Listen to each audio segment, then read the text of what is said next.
My son will know what hard work is because he'll see it every day.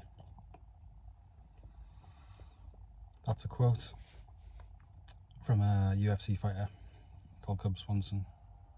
It's a quote that I saw a few months after my son was born, and it's a quote that's stuck with me ever since then. If you break that down, what it means is you have to be the example for your children.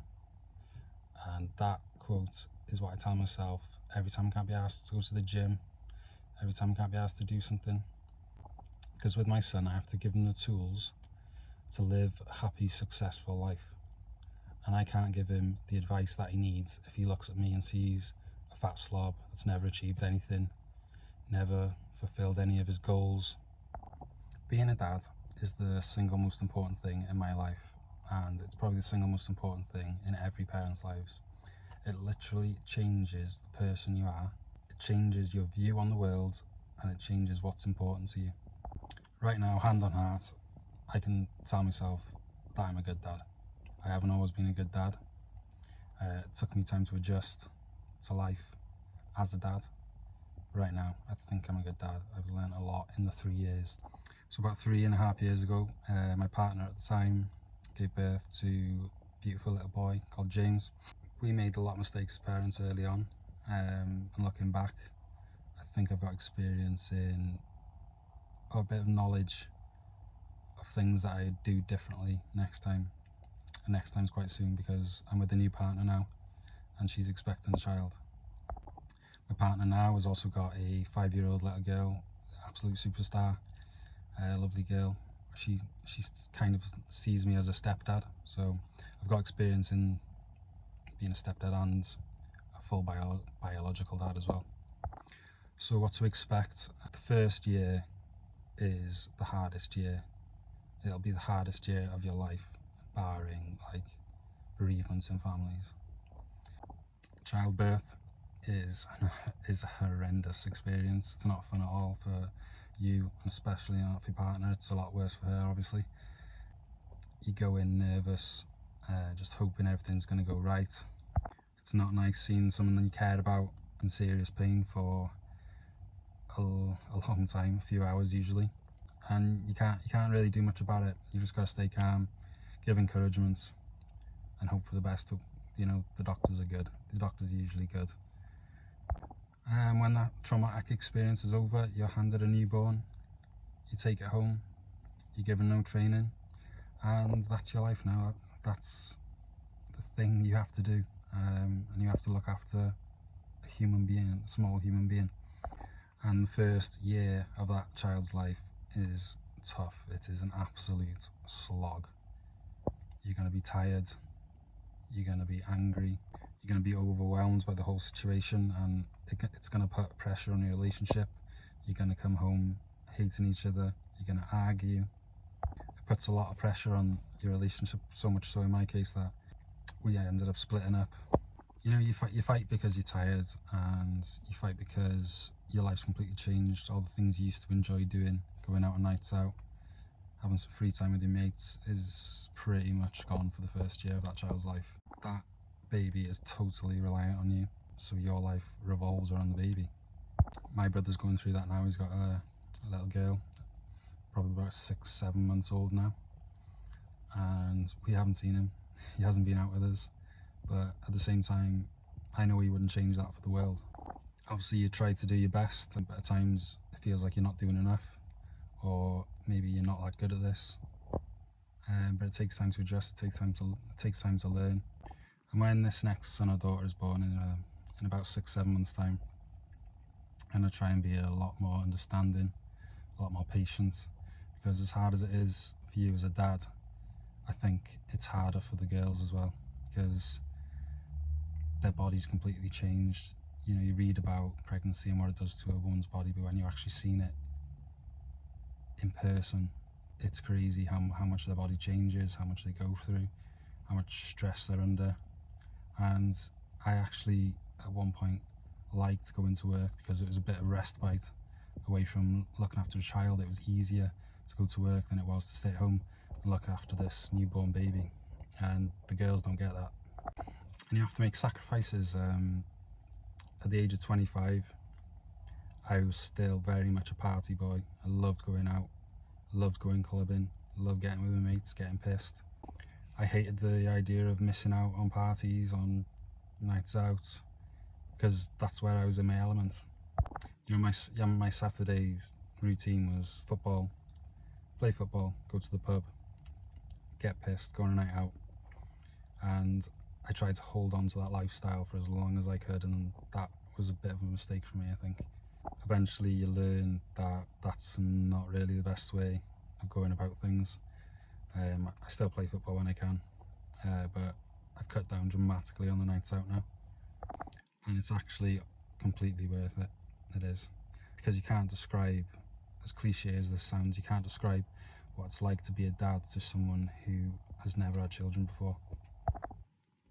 The overwhelming feeling for me is love and pride, but it's love and pride that is completely off the scale, that you've never experienced before, and that love that you experienced at the beginning actually grows. I think I love my son now more now than the day he was born. It's a really strange feeling, but it actually grows as they get older. For example, I took my son swimming for the first time for about, well, since he was a newborn. I think his mum takes him quite regularly, but it was the first time I'd been with him for a while, and it sounded like it was going to be some horrific thing. It was like a early start class where you go in with a few other parents and swim around in circles and sing cringy songs. It sounds horrendous, but it was good because he loved it. And the day after we'd been to that swimming lesson, I thought about it in work, and I just had this like overwhelming feeling of love and pride, just literally thinking about him, how confident he was in the water, how happy he was, just him laughing in the water. He wasn't fazed by the deep end, and it's just crazy. Like he hadn't done anything particularly special. You actually think about him being happy, you think about him, how much he's progressed. It fills you with like an undescribable feeling, which is very hard to put into words and articulate properly, but I think if you're a parent yourself, you'll know that feeling. That's why when I hear people say like, oh, I don't want kids and stuff like that, obviously each to their own, but I just think you are missing out on the most brilliant thing life has to offer, and that's what being a parent is. There's nothing in life that comes close to the feelings and emotions you get from being a parent, and that's coming from someone who pretty much hated kids when I was younger, before I had a kid. You know, felt uncomfortable around children, just didn't like children, didn't even know if I wanted children myself. But it's completely different when it's your own. It's maybe want to be a better person, it's maybe want to improve parts of my life. You know, I want to go home and him be there and him look up to me like I'm some sort of superhero. That's what I want. That's my goal. You know, I need to set an example for him now. I need to be the one he looks up to. I can't advise him when he's older if he looks up to me and sees a slob, out of shape, miserable, done nothing with his life. So he's what's triggered this like sort of journey of self-improvement. Actually stuck to the gym for the first time in my life, changed my body, changed my appearance, and it's because of him, and because he's given me the motivation and more importantly the discipline to stick to those goals, because I've got to. I've got to be the good example in his life. I've got to be the one he looks up to. I've got to be available for him when he comes to me for advice in the future, and be able to give good advice. I want him to come to me and see me as a superhero, and I've got into my head now that every action that I take now is going to affect his life. It's going to affect his life now, it's going to affect his life in the future.